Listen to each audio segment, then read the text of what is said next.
At the bottom of the Don, you actually have the heavy metals, some of them being dumped as the river turns the corner on an artificial turn that was created, and they dump there, and ultimately that area is filling up, so it has to be dredged. When you dredge that material, you stir it up.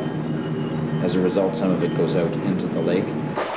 It's in the headwaters that there's most concern. With further development in the Richmond Hill, Markham, Maple area, many tributaries of the Don River are being channelized and lost to development. There are some game fish, but very scattered locations, mainly in the upper Don River where there are some ponds.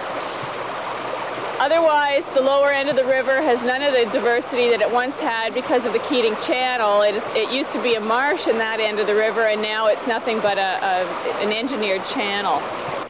But how are we to go about returning the Don to its natural state? We're not entirely sure about that yet. It'll depend on what exactly the scheme is, but it might allow, for example, for the mouth of the Don to be widened, which would then allow for some of the marshes I was speaking about. Not everyone is concerned about the Don as merely a health risk or usable resource. Many people appreciate the river and surrounding valley for the natural beauty that it holds. The Toronto Field Naturalists are a group dedicated to raising public awareness of the problems confronting the river valley.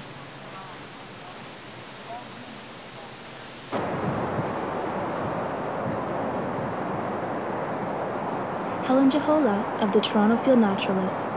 All right, how do we go about educating people and encouraging people to preserve our natural heritage? Our big program, of course, is our outings program. We also have nature arts outing, so we will go on those with cameras or sketch pads and get to enjoy an area that way, just quietly being there and taking photographs or sketching. So that's pretty well our idea, is to get people out into the environment and see what's going on, see the lovely things out here and also the things that aren't so lovely, and they then can pass their concerns on. We encourage them to write their politicians and to phone them and to get them out. We wouldn't have trees if we didn't have the Don. There'd be no water table. The water has to run down to Lake Ontario. We drink it. It's not just that it's a lovely place to go and to look, but it's basic to us and, of course, to wildlife over a wider area. The whole world is connected, as we found, and if we destroy one part and everybody else destroys another part, there won't be much left. I'm in support of trying to do something for the Don. It's an indicator of the quality of our own lives. If we have rivers that can support aquatic life and have other uses, like that we're able to swim in them, or that they're pleasing to look at, and that they have a diversity of habitats for all animals, both terrestrial and aquatic. I believe we owe a debt to the Don River. We have used the Don River to develop the lifestyle that we enjoy today, and it's now time, when we've got the money and we've got the leisure time, to repay that debt to nature.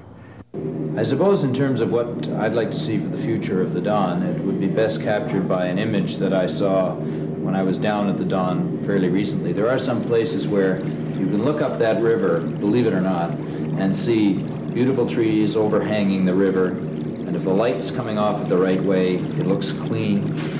And I saw some kids splashing in the water further up.